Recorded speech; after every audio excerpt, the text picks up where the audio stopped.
Hey guys, it's Katie at scrappinkaty.ctmh.com, and I am back again for the fifth day in the 12 Days of Christmas Memories YouTube Inspiration Hop with Miranda and Lisa.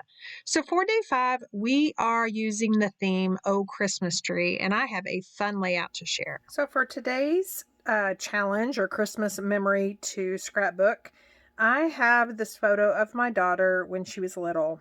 And I just love how she's just mesmerized by the tree. Now there is another photo, but I just can't find it. I didn't print it. It's on my phone, or it was on my phone.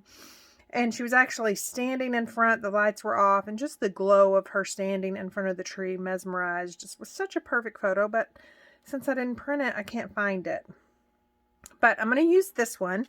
And then I've also pulled out some stamp sets. So the Comfort and Joy card making stamp set. I kind of like these images.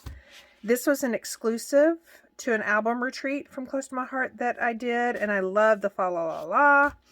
And then the Comfort and Joy scrapbooking stamp set and thin cut. And I'm going to be using those poinsettias as well. And then I am going to cut my base of my layout using my Cricut and just a basic font. Okay, so I have, these are older from a previous project that I already cut, and then I cut some more.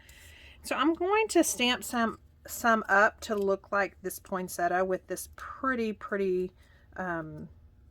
evergreen glitter paper in the back. And then I've got some cute little sprigs.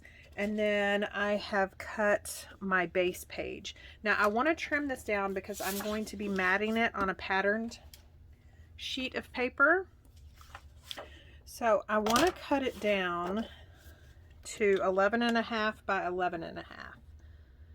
So I'm going to cut 1/4 of an inch, and I'm going to have a design space file that you can download if you own the what is that, Comfort and Joy Cricut collection. I'll leave a link down below. But if you own that, then you'll be able to cut these items on your Cricut.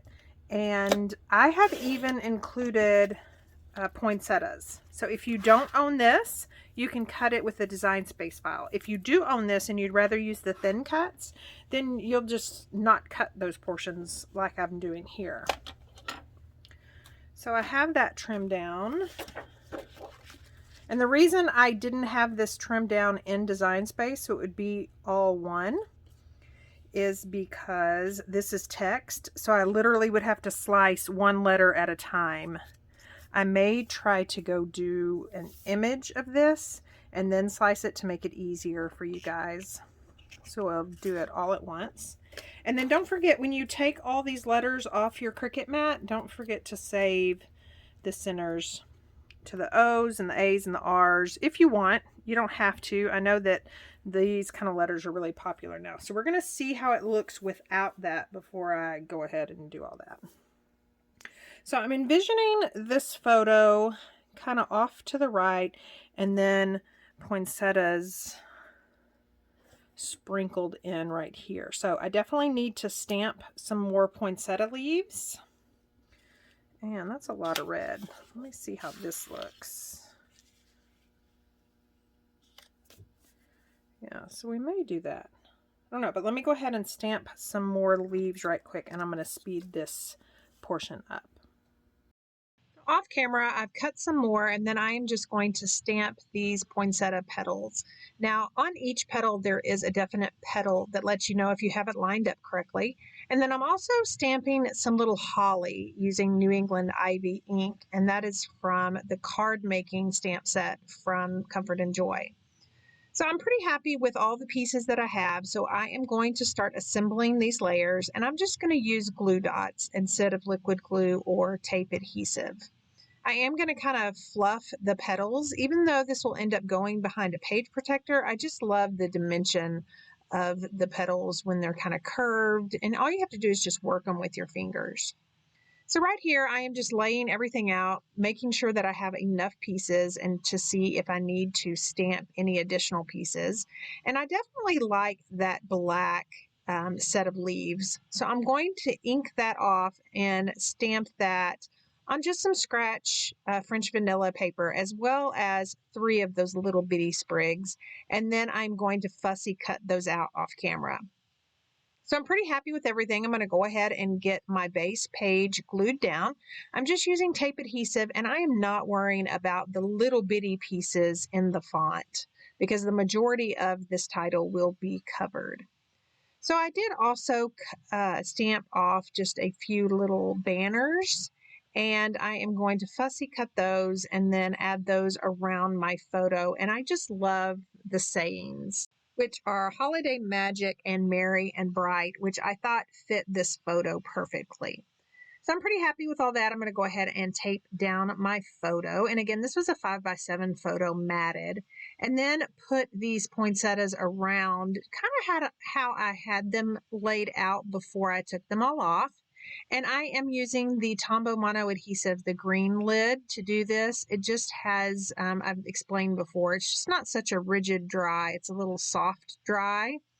So I'm just going to tuck in all these little sprigs, and I'm pretty happy with the variation of colors, big ones, little ones, and I really love that pop of black from those other leaves. So I'm going to use some 3D foam tape for those 3 little banners. The 2 at the bottom left I know are going to go there, but that third one, I'm not going to take that off, the backing off, just yet. So I'm thinking this needs some gold, and I am going to add some gold stickles later on, but I wanted to add some gold thread, or in this case, I had some sequin ribbon. And so I've just cut those off, made loops, and then made it where the tails kind of poke out from behind the poinsettias. And then I'm just using micro glue dots to glue just the loop down on that sequin ribbon as well as both ends. And then I'm going to cut just a straight in, and it's going to kind of poke out from that top poinsettia on the left. Again, adhering it down with a micro glue dot. So I ended up putting that top pennant kind of tucked in under those black leaves and at the top, and I am just sprinkling in some little paint splatters. This is a stamped image, and then there's a little heart that I'm inking up in scarlet. And then I'm going to pull out my goldenrod stickles. I'm really not a gold person. I'm a silver person, but something about gold and poinsettias is just so pretty to me. So I'm just adding little dots here and there as well as in the center of those flowers. And you'll see it here in the close-up as well. I love how this layout came together. And don't forget that there are some other girls joining me on this YouTube inspiration hop. And I'll leave those links down below, as well as any link to any product that I used. Thank you so much for stopping by and watching. I would love it if you'd leave me a thumbs up and leave me a comment. And as always, I would love to have you stick around and subscribe.